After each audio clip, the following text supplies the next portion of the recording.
أشهد أن الله محمد رسول الله أعوذ بالله من الشيطان الرجيم بسم الله الرحمن الرحيم Assalamu alaikum wa rahmatullahi wa barakatuh aziz din kardeşler. Bugün bizning ko'rgi Shamil abining ko'rgi vafot bo'ldi. Men de onun bilan tanish bo'ldim. Bir necha martaba ko'rishdim. Alhamdulillah her şey Allah Teala'dan, Peygamberimiz Muhammed Mustafa sallallahu aleyhi ve sellem kaçan ilim haber kilaydı. Kur'an'dan ayet aytaydı. Bismillahirrahmanirrahim. İnne lillahi ve inne ileyhi raciun. Biz barımızda Allah Teala'nın kulunda hem Allah Teala'ya qaytacakmız. Şunun için elbette şunday meclislerde biz jığılışıp Kur'an okuyubuz. Anlarısın Kur'an'dan son kullarını kötərəb aytабыз. Ya Rabbim mənə ushbu oqilgan Kur'an ayetlerinin ajr savablarını həsləb bağışlayız. Çünki her harf için Allah Teala'nın rahmeti bilen her harf için 19 ajr savab verilir. Okugan kişilerge, tınlagan kişilerge. Anlarısın biz kullarını kötərəb aytабыз. Ya Rabbim ushbu ajr savablarını yüz rahmetin bilen şol kişiye itkir. Şol kişinin ruhu şad bul. Elbette meclisinin tertibi şolay bulan. Hazır en birinci mene oturuştuk, jığılıştık, dua kılabız. Peygamberimiz Muhammed Mustafa sallallahu aleyhi ve sellem aytdı.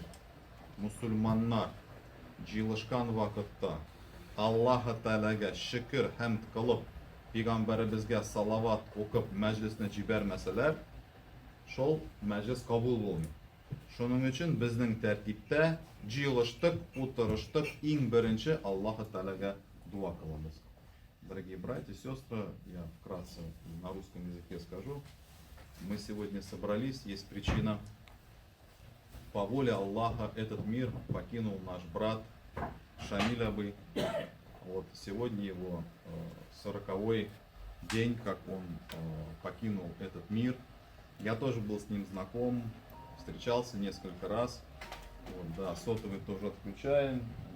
Сотовый тоже отключу, чтобы не отвлекало. Иншаллах. И вот одна из причин, то что этот близкий человек для нас, он покинул этот мир, и мы по этой причине здесь собрались. Я занят на маджлисе. Бисмиллахир-рахманир-рахим.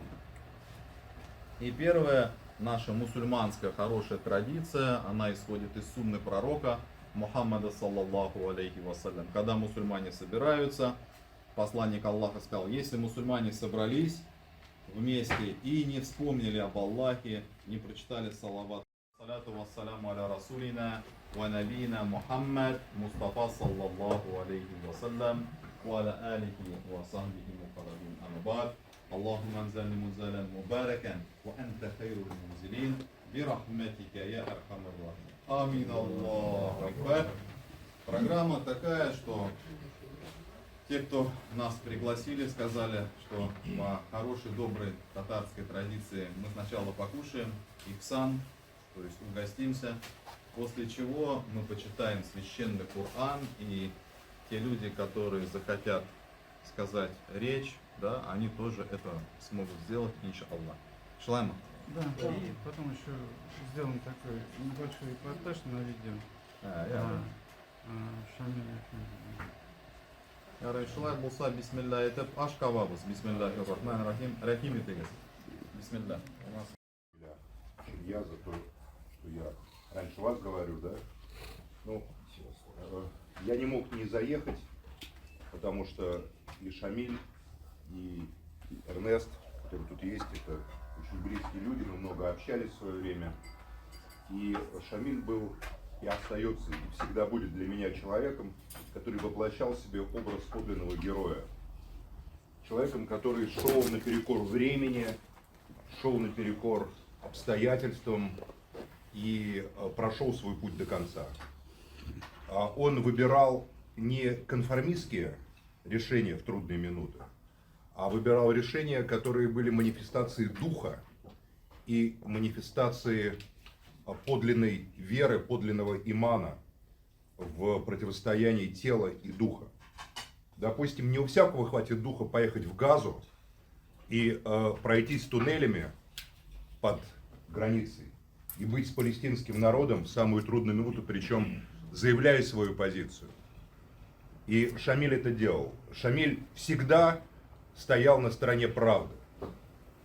Кто-то говорил, он за империю. Это неправда. Он не за империю. Он за справедливость был и остается. За сильное, свободное, справедливое государство, в котором люди всех национальностей, всех религий находят друг с другом общий язык и могут строить общее будущее.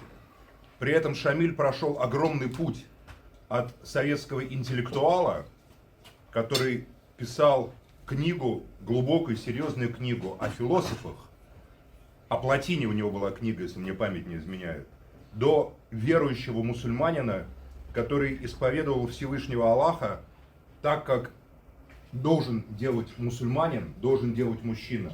Он постулировал свою веру, и он ушел с шахадой на устах. Я не присутствовал при этом, но у меня даже нет сомнения в этом. Он свидетельствовал всей своей жизнью до последнего мгновения, каким должен быть мужчина, каким должен быть мусульманин. И поэтому, что я могу сказать еще, чтобы не говорить громких слов и не рассусоливать, он был, есть и остается примером в лице своего сына Эрнеста, достойного человека, которого я знаю с молодых лет, которого он воспитал, Шамиля, которого он вел по жизни. А? Я просто не знал, вы тоже, да, сын? Вот я просто Эрнеста знаю очень хорошо. А? Да, вы тоже, да? Ну, я вас не знаю, то есть я не знал так близко семьи, честно скажу. Я вот Эрнеста знал с молодых лет, поэтому и хочу вам сказать, что мы все пришли от Всевышнего и все к нему вернемся. Смерть есть, как говорил Гейдар Джемаль, который очень любил Шамиля, очень они близко общались, знак Бога. Смерть есть знак того, что будет воскресение. Что будет воскресение, будет суд Всевышнего, на котором Всевышний поставит душу и будет ей, этой душе, суд. И Шамиль будет один из тех, я уверен просто, кто будет свидетельствовать о других, кто будет свидетельствовать о том, как правильно или неправильно люди живут и исполняют свой долг. Поэтому пусть Всевышний будет милостив к Шамилю, пусть он откроет ему двери рая, и пусть он сделает так, что душе его будут открыты все достоинства и все награды, которые он заслуживает за свою героическую, праведную и абсолютно мужественную и настоящую жизнь. Спасибо. После каждого заявления прям хотелось громко сказать амин. Альхамдулилля, очень такие приятные слова, альхамдулилля, искренние. Дай Аллах, Максим, и тебе здоровья, иншаллах. Спасибо. Вот. И я так понимаю. На самом деле там очень много о нем можно говорить. Мы с ним на протяжении 30 лет вместе взаимодействовали, работали, ездили. Вот. Но я, иншаллах, более подробно. Но сейчас я хотел, в принципе, больше, чтобы другие высказались, те, которые хотели. Да. Так, а потом я уже в конце уже дам обозрение вот, на фото, чтобы было общее представление о том, какую деятельность вел Шамиль, как взаимодействовал с различными общественными, религиозными, политическими деятелями. У него очень был такой обширный такой фронт действия в его борьбе за, как уже говорили, да, действительно справедливость. Он был очень человек богобоязненным, значительно, как я уже и раньше говорил. Он был для меня примером, одним из примеров богобоязненного человека. Не люди в челмах, да, являются примером, как оказывается, а именно вот такие подвижники. С духом. Да, с духом, да. А вот в челмах, к сожалению, они немножко, много из них, люди, они переобразовываются. Это челма у них как спецовка, какая спецодежда. Они идут в мечеть, одевают челму, чапан. Для них это не как приближение к Богу, а как выполнение какой-то работы, за которые они получают какие-то дивиденды и кормят свои семьи. Вот. А у него это не было, и он вот, это его презирал, поэтому у него, к сожалению, не складывались отношения, как он называл, с людьми челмановцами. Вот. Я не хочу оскорбить никого, носящего челму или чапан. Я просто хочу сказать, что не важно, что ты носишь, да, самое важное то, что у тебя внутри, как ты себя ощущаешь и как реально, не как показушно, да, ты перед обществом выпячиваешься, а именно важно, как ты, что исходит из тебя изнутри и какая у тебя связь с Всевышним, с своим Создателем, да, вот эта искренность важна. И она не нуждается ни в каких одеяниях особых и так далее. Как это, к сожалению, многие обманываются этим, и поэтому вот я за что очень сильно уважал Шамиля Эфенди, что вот он был и для молодежи очень большим примером, он очень часто бывал у нас в офисе, где было много молодежи, были и различные общественные и другие деятели, да, которые приходили, в принципе, он зажигал, усиливал таким образом людей, да, на благие, импульс давал. да, на благие действия, да. Так, ну сейчас, если кто-то готов, давайте. Ну, Туган Арасы. Не сначала, я потом. Сначала кто-то выступил. Родственников попросим, да? Давайте родственников. Туган Арасы, есть такое понятие, как родственные узы, Бигзор Дереджеде. Поэтому если есть родственники ближайшие, вот я знаю, брат, дядя, мы сейчас их тоже, иншаллах, если не готовы, послушаем. Но я вот со своей стороны на таких маджлисах всегда, это очень важно, вот если остается потомство, несль, всегда напоминает хадис, что посланник Аллаха, саллаллаху алейхи вассалям, сказал, человек умирает, и книга его деяний закрывается. Мы знаем, что справа-слева есть ангелы, которые записывают хорошие, плохие дела. Когда человек умирает, все, прочитали, джаназа, ляхат, какой наш, все уже, ляхат положили, все уже, нечего записывать, все, это уже просто бревно, кукла. Он не выйдет, намаз не прочитает, доброе слово никому не скажет, доброе дело не сделает, все. Амаль дафтары ябулган. Действие его закончено. Но посланник Аллаха, саллаллаху алейхи вассалям, сказал, что 3 вещи до судного дня будут записываться. То есть милостыня, которая след оставляет. Что это такое? Первое, это, конечно, фэн, белем, наука какая-то, да? Полезная, файдалы.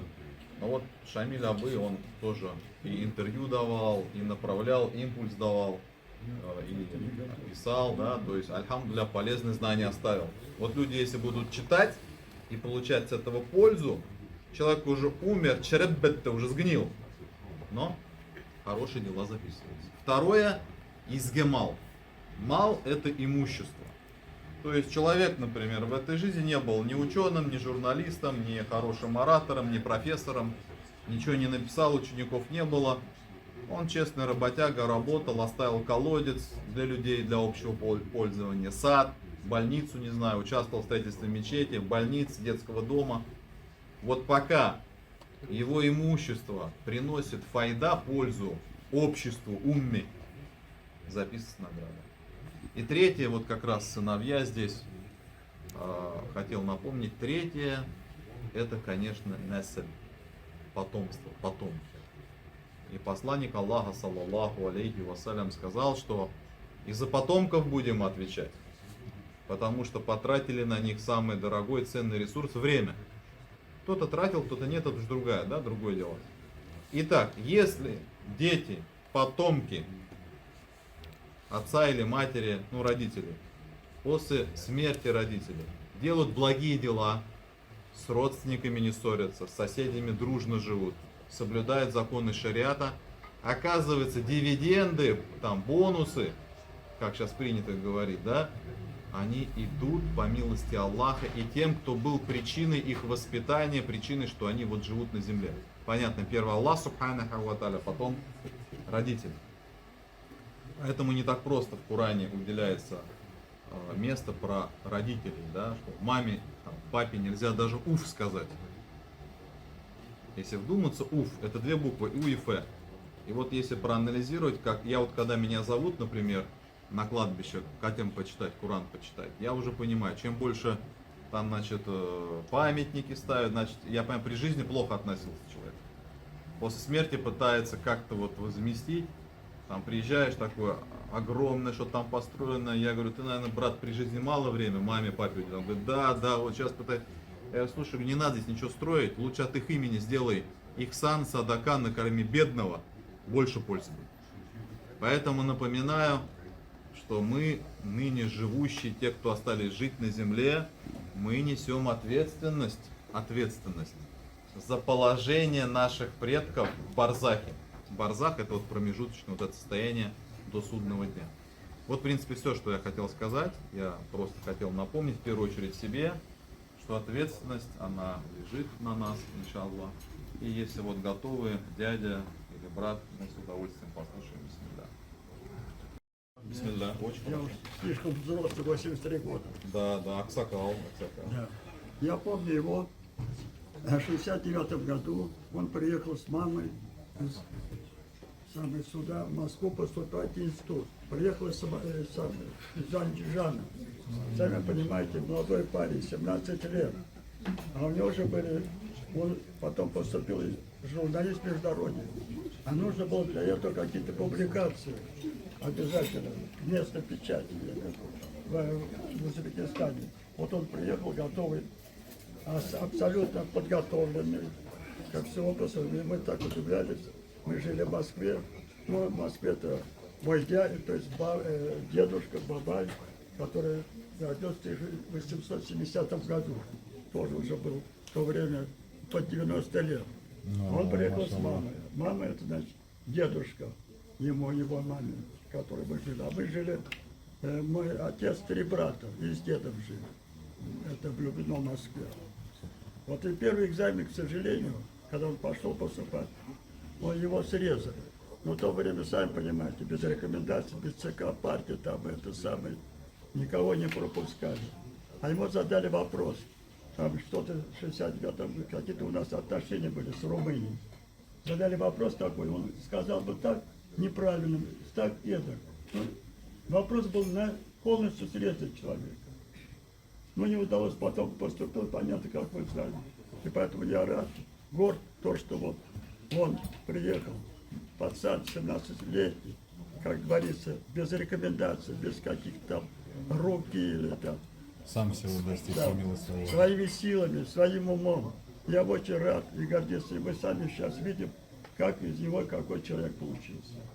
Действительно, он верил, писал книги, вот он с братом со своим младшим. 3 книги издались, написали на арабском языке. Поэтому он и знал и английский, и арабский тоже, я думаю, если он Коран читал, то Коран. Можно сказать, то есть нужно сказать, что на арабский язык. Маша. Поэтому мы очень горды, и мы рады, то, что, вот, к сожалению, его нет с нами. Да, Рухушат Булсан. Шат был сын. Вот я рад, то, что здесь был человек и остается в нашей душе. И мы все это тоже будем Рахмат. помнить всю Рахмат. свою жизнь. Рахмат. Якшо его суждена. Рахмат. Бисмилля. Говори, брат. У меня было бы больше слов, и они были бы проще. Я всего лишь хотел сказать несколько вещей. Отец был человеком, с которым можно было говорить о многом, и всегда у него была точка зрения, даже не оригинальная, но дающая новое знание. Вот. Но я думаю, что самые важные слова он, конечно, говорил не с людьми. И очень часто, когда я приходил домой, когда я заходил к отцу для того, чтобы поговорить с ним, вот, я находил его в молитве. Отец и совершал тот намаз, который предписан в качестве обязательного, и совершал дуа, и совершал некоторого рода медитацию. Часто видели, как он повторяя какой-то зикр, да, некую медитативную формулу, он молится. И одной из важных этих формул была формула «Ля мауджуд илля Аллах», которую он повторял очень часто. И для него это была не просто не просто формула, на которую можно медитировать, да, для него это было некое онтологическое высказывание. И он говорил, и мне говорил, и я думаю, и братьям тоже моим говорил о том, что вот это понимание того, что нет никакого другого существа, да, нет никакого бытия иного, отличного от Аллаха, да, это может быть главная ключевая цель человека в его жизни. И что та жизнь, которую человек проживает, да, ввиду тех естественных телесных ограничений, которые есть, да, она не дает полностью постигнуть это знание, поэтому важным в жизни человека, самым важным в жизни человека является подготовка человека к переходу в другой мир. Именно на это направлена и внимательность человека, да, как он должен распознавать во всем, что есть знамение Господа, и искренность его имана, которая позволит ему в этом семиотическом лабиринте, составленном из знаков Господа, да, продвигаться вперед. И, может быть, то испытание, которое он считал самым важным в своей жизни, испытание смерти, отец уже, иншаллах, прошел. И мне остается только молиться о том, чтобы в том месте, где он оказался, то знание, к которому он всегда стремился и которого он искал, было даровано ему в более полной, в более совершенной форме, той, которой оно не могло быть постигнуто здесь. Аминь. Бисмилlah. Мы близким Шамиля. Можно чуть-чуть погромче, чтобы... Я его не очень хорошо знал, но все-таки встречались, видели. Это был великий человек, на мой взгляд. Мы с ним провели один день очень плотно, очень много узнали о нем, очень много почувствовали, сколько в нем вот этого предвидения, как он вопросы освещал. Это, конечно, что-то уникальное было. Мы были поражены, когда нас посол Болгарии пригласил на обед, накрыли стол. Он пришел, все, кушайте, сам не ест. Мы говорим, что ты не ешь? Он говорит, у меня сегодня пост. Я, говорит, не могу вы кушать, на меня внимание обращать. Он выдержал, ничего не кушал. Такой силой воли большой человек. И, конечно, произвел на нас неизгладимое впечатление. Сегодня мы познакомились вот с детьми, с его, и видим, что это крепкая, нормальная, хорошая семья. Он произвел вот лично на меня очень большое впечатление, положительное. Я сейчас слышал, что о нем говорили до меня. Я целиком полностью поддерживаю это. И очень счастлив, что мне в жизни пришлось с ним хоть на короткое время, но увидеться. Спасибо. Рахмат. А кто вы? Кто вы? Представьтесь, пожалуйста. Шредер Ярослав Юрьевич, Почетный консул. почетный консул Болгарии. Тоже представьтесь тогда. Спасибо, что мне доверили слово. Меня зовут Козлов Александр Николаевич. Мен өзімнен кішігірек болсам соты балам біздіңше. Менің татар. Позвольте, я скажу на русском языке, потому что для меня это более близкий язык, и все его понимают, все знают. Шамиль Загитовичем я знаком достаточно давно, потому что здесь прозвучала фамилия Скоков, вот некоторые знают такой Юрий Владимирович. Скоков — это родной брат моей тещи. И поэтому я с Шамилем был знаком еще, наверное, с 92-го года. Когда я первый раз его увидел выступление, я был поражен, насколько революционный человек, который не боится выдвигать правильные идеи, который думает о родине, говорит правильные мысли. Меня это очень сильно поразило. И я хотел чем-то походить на Шамиля Загитовича. И потом уже, когда мы уже близко общались, я бывал в гостях у него, были встречи, когда я принимал в Республике Башкортостан, в Уфе, делал встречи с руководством республики. Я свои поступки, свое поведение всегда сравнивал с Шамилем. Мысленно, а как поступил Шамиль Загитович? Меня поражало его отношение к маме, насколько он бережно и с любовью относился к своей маме. То есть у меня тоже мама, но я не видел, чтобы так можно было вот бережно относиться к родителям. Я видел, какие добрые отношения в семье у него, с огромным уважением относился к своей супруге. Вот я был в гостях, видел, всегда это накрытый стол. Я даже спросил, говорю, вы что, у вас каждый день так кушают, что ли? Он говорит, да, ну ты же гость, мы тебя ждали. Замечательные дети, я вот мальчишек совсем маленьких еще видел, когда вот, Руслан был студентом, а Тимур совсем малышом был, такой пухленький, еще на диване сидел. Я даже вспомнил первое стихотворение, которое он сам сочинил, как сердце раскололось на две слезинки, и Шамиль Загитович вот это выражение поместил как цитату в одну из своих книг. Ну, для меня это было очень большим потрясением, для меня, для всей моей семьи, для моих близких людей, друзей, кто его знал. Я могу вам сказать честно, вот когда ты долго человека не видишь, это не значит, что ты с ним не общаешься. Постоянно мысленно ты с этим человеком. Вот мы переписывали письма, если кто увидит, узнает, насколько у нас были добрые, такие искренние отношения. Для меня Шамиль навсегда останется примером. И вот его нет среди нас, но у меня в голове, в сердце он живет постоянно. Я постоянно с ним вот на одной волне. Я искренне говорю, что все свои поступки, поведение я сравниваю, как бы поступил Шамиль Загитович. Вот я хочу, чтобы он остался вот таким искренним, кристальным человеком и в вашей памяти. Спасибо. Такая любимая, может быть, категория, явление, а именно воля. Воля и, ну, как я понимаю, как он понимал эту категорию, что воля это и стремление, то есть стремление там, к справедливости, как уже говорили, к свободе, к какому-то большему пониманию вещей, но и также воля как какое-то преодоление. Вот преодоление, ну как, наверное, у других там философов, мыслителей, людей, которые так этим всем интересуются, это преодоление чего-то земного, да, мирского.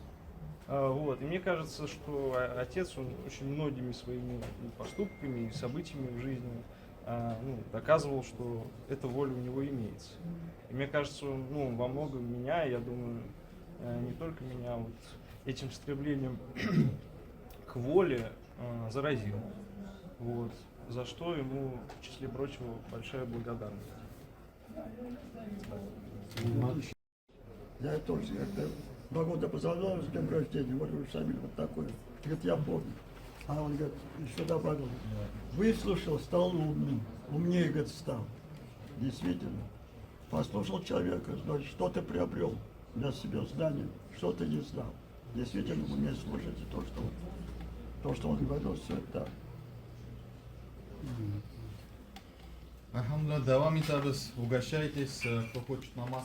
И политики, общественные деятели, тоже вместе мы ездили на Ближний Восток для того, ну, в поддержку Палестины, потом всю эту информацию привозили и доводили до местной элиты, российских политиков, соответствующих служб и так далее, давали объективную позицию о том, что происходит на самом деле в Палестине, которая была противоположна той, которая, к сожалению, имелась у нашей политической элиты.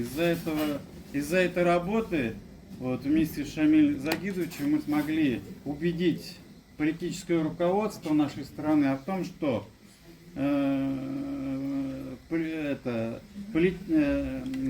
движение сопротивления Палестины — это не террористы. Вот, это тоже очень важный фактор, который мы смогли сделать вместе вот с Шамилем Загитовичем, показать, что они реально борются за свои права, за справедливость.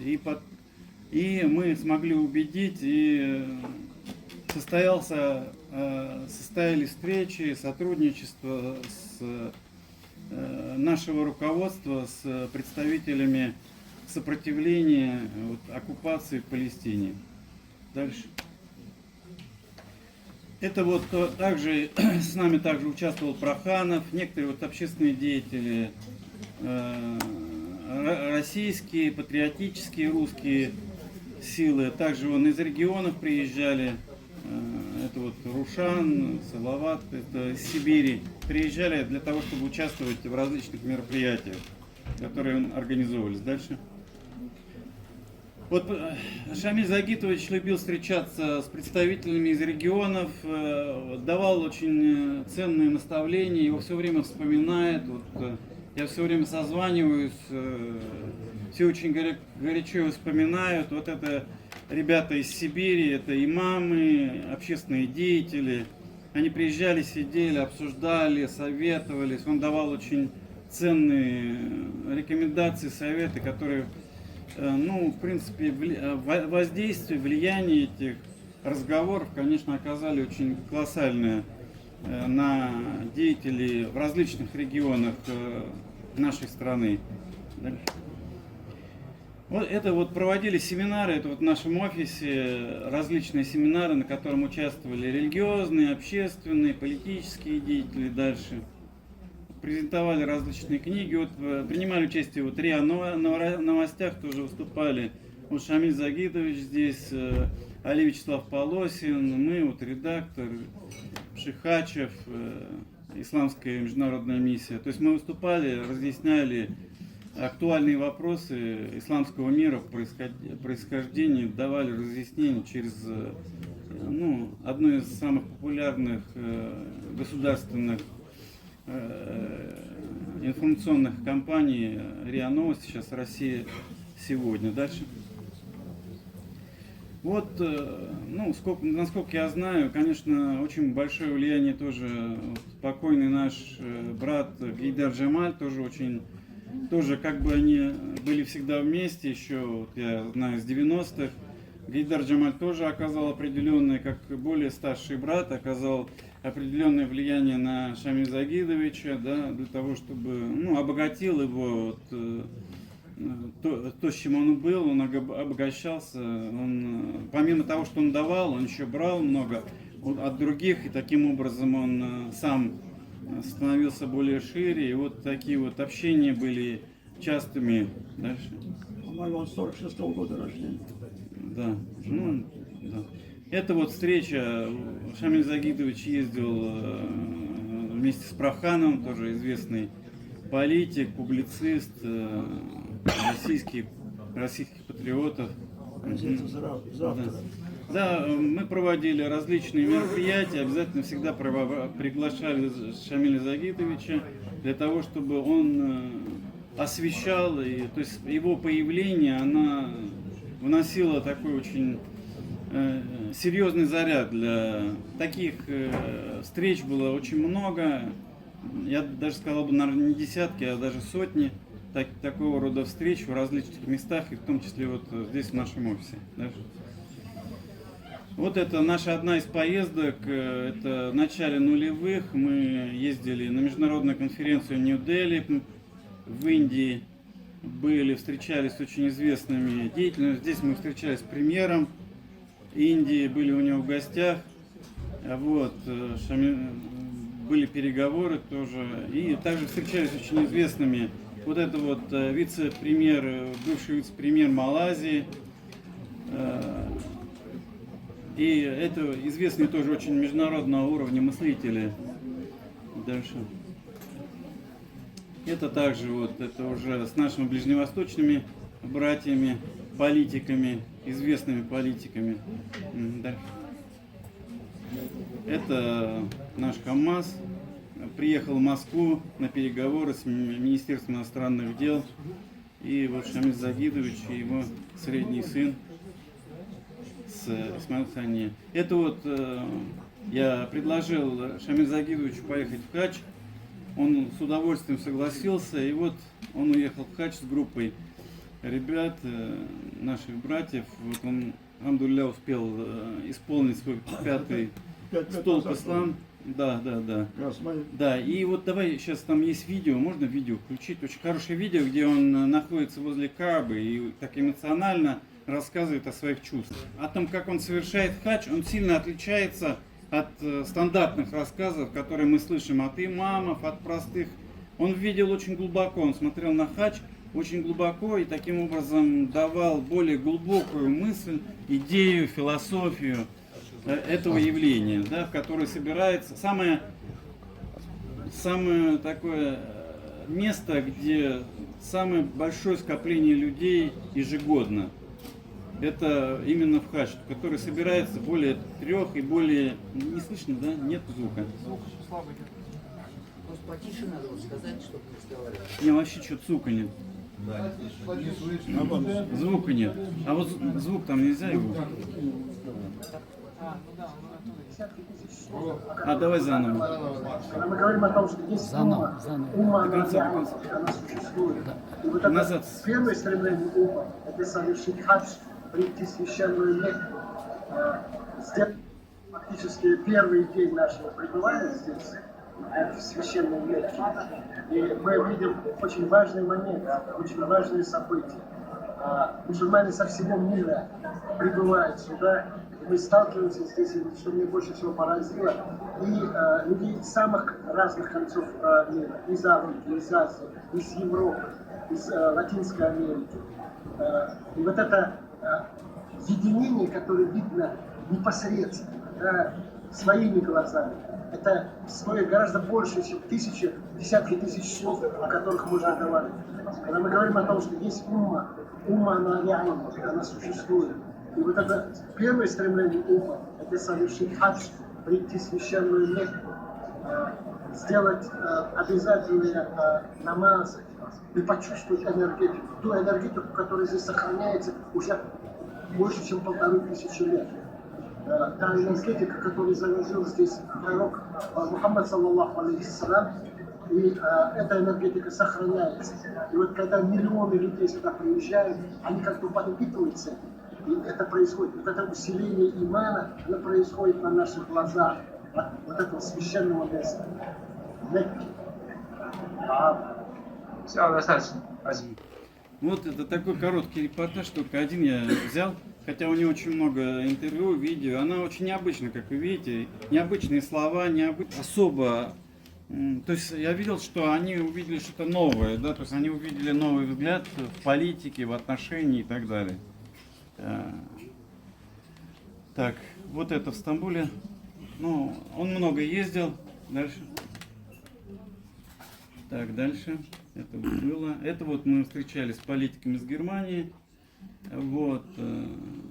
Он принял ислам и в националистической германской партии. Вот у нас был круглый стол. Мы обсуждали очень актуальные вопросы. Дальше пошли. Это вот встреча с региональными общественными религиозными деятелями. Это вот он создал Центр стратегических исследований России «Исламский мир», который очень играл. Вот здесь дальше. Ага, здесь вот Архан Джамаль, которого мы тоже здесь когда-то тоже проводили такие же поминки. Вот сейчас Архан Джамаля мы видим, тоже он участвовал вместе с нами и с Шамиль Загидовичем, обогащал нас своим опытом. Дальше. Это в хаджи тоже Шамиль Загидович. Ага, дальше. Это другой круглый стол. Угу. Давай. Это на одной из конференций международной в Стамбуле. Это опять круглый стол с политиками. Угу. Это тоже вот с прессой. Дальше. Это уже, тоже, ну да, пролистываем. Угу. Тоже это круглые столы. И второе, это вот мы поехали, были в Ульяновске тоже, проводили тоже встречи. Дальше. В разных городах также проводили различные встречи, отвечали на вопросы, разъясняли ситуацию. Это вот пресс-конференции. И это вот то, что всем уже известно, это наше прощание. Все, наверное, да?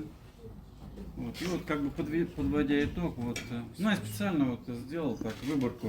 Хотя это очень малая толика всего, конечно. Это, наверное, 10% нет из того, что чтобы можно было показать, конечно. В каком году он организовал? А? В каком году он организовал это самое, то, что он стал председателем строительства? Ну это он организовал, когда вот в Думе. А в Думе Да, лет 15. да, он организовал Российский исламский мир сначала в Думе, там создал комитет. Значит, это Да. Да. А потом он уже после Думы уже продолжил этот союз, и он уже выступал. Ты не сказал, что он... Да, он много где был. У нас очень Нет, много. начинал с газеты «Правда», по-моему, так где-то в 90-х годах. Да, Были очень интересные статьи в газете «Правда». Да. Он написал где-то около 10 книг. Вот я даже принес некоторые книги здесь. Ну вот то, что у меня нашел, да. Вот у меня, правда, я 3 книжки. И вот он написал «Герой героический», очень интересно.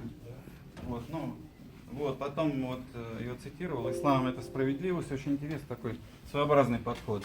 И вот это очень сложная книга. А вот философская, Султанова, которая, по-моему, одна из последних, которую он сдал. «Стратегическое сознание и мировая революция». Вот там все есть очень интересно по-своему. Ну, это на любителя. Очень глубокое. Ну, вот так вот, коротко, то, что я хотел сказать. Говорить на самом деле можно много. Вот. Ну, вот, как бы, вечер кончается, я как бы вот подытоживаю. Если кто-то хочет что-то сказать, добавить. Ренат, может, ты закончишь? Послушай. Ну ладно. Так, если кто-то хочет сказать, может сказать. Да я говорю. Я его мало вижу. Которые принимают решения, те, которые решат какие-то действия, не только в России, но и за ее пределами. Вот я видел, как все менялось, какие воздействия, какие в результате вот этих импульсов шли изменения. Естественно, в моем сознании все это остается. Я это тоже прорабатываю в своей деятельности, которую я продолжаю вести. Вот, и это мне тоже помогает, и она... Можно сказать, сам себя он сделал, сам себя. Есть такое выражение английское. Без помощи, без ничего, без руки. Все, делаем так, отдувайся, уже все, наверное, уже устали, торопятся домой.